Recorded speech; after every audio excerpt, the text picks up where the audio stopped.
Hey guys, I'm Katniss. I graduated from the University of Washington a little over a year ago, and I did my senior research on black bear occupancy in Washington State. We based our black bear occupancy on camera detections in two study areas, one in the Okanagan National Forest and one in the northeast of Washington. The Okanagan study area had 65 cameras, and the one in the northeast had 55, meaning we processed over 100,000 photos. The bear detections were used as our occupancy probability, and we based our probability around different habitat covariates. These habitat covariates included elevation, slope, aspect, distance from roads, distance from streams, land cover, percentage, habitat type, and land ownership. So we looked at a lot of different variables in areas.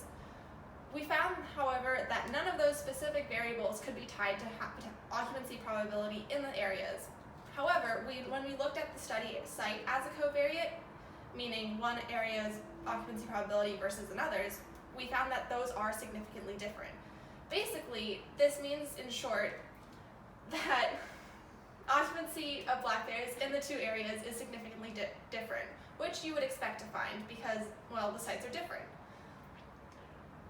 This doesn't, with more data points, we could probably find that some of the variables, such as elevation or habitat type, are actually significant. But because we didn't even get through all of the cameras, we couldn't make any of those claims. But because the difference in probability between the areas is different, we could say that site-specific management is important for black bears, which you would expect. But that means more broadly for all wildlife, site-specific management and focusing on the individual needs of the species and the area is what will make, is the best way to manage a species and make sure it's thriving in that area. Let me know if you have questions about black bears. I'd love to talk to you about it. How was that?